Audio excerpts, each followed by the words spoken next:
Il faut connaître l'hébreu et le grec pour être un vrai serviteur de Dieu. Parce qu'aujourd'hui, nous voyons plusieurs personnes se dirigent vers des écoles théologiques, pensant que c'est par les écoles théologiques que nous allons acquérir la connaissance de Dieu ou la vérité de Dieu. Est-ce vrai ou est-ce faux? Mais les Écritures vont nous répondre clairement afin que tous nous puissions être éclairés et avoir une connaissance parfaite de cela. La première des choses, les apôtres de Jésus-Christ n'ont jamais étudié ni l'hébreu ni le grec, mais au moins ils ont connu la vérité de Christ. Parce que Jésus-Christ lui-même, il parlait l'araméen, il parlait l'hébreu, mais il ne parlait jamais le grec. Alors pourquoi nous devons connaître l'hébreu, nous devons connaître le grec, nous devons connaître l'araméen pour être serviteurs de Dieu? Est-ce Dieu s'inquiète d'une langue quelconque? Non, parce que c'est lui qui est le créateur de toute langue. Au moins, pour que nous puissions le servir, nous n'avons pas besoin de connaître tout cela. Nous avons besoin d'avoir seulement son esprit. Parce que c'est partant de son esprit que nous arrivions à parler de sa part. L'apôtre Paul dit ceci dans 1 Corinthiens chapitre 2, le verset 1.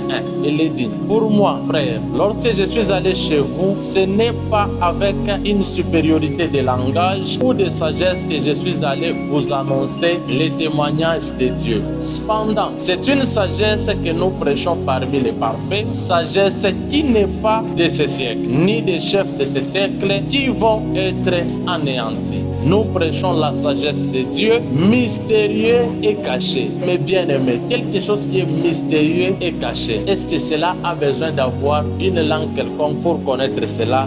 Non, il faut celui même qui inspire cela. Et il continue, mystérieux et caché, que Dieu, avant le siècle, avait prédestiné pour notre gloire. Dieu nous les a révélés par l'Esprit. Donc il est clair, pour être serviteur de Dieu, pour parler de la part de Dieu, c'est pas question de connaître l'hébreu, c'est pas question de connaître l'araméen, c'est pas question de connaître le grec, mais il est question d'avoir l'Esprit de Dieu, car Dieu nous les a révélés par l'Esprit, car l'Esprit sonde tout, même les profondeurs de Dieu. Et il dit, lesquels des hommes en effet connaît les choses de l'homme, si ce n'est l'Esprit de l'homme qui est en lui. Dieu lui-même aussi, personne ne peut connaître les choses de Dieu si ce n'est l'Esprit de Dieu. Voilà, il est question d'avoir l'Esprit de Dieu pour parler de la part de Dieu, pour annoncer l'évangile de Dieu, pour le témoignage de Dieu. Il n'est pas question ni du grec ni de l'araméen. Soyez bénis, à la prochaine, nous allons expliquer avec plus de points.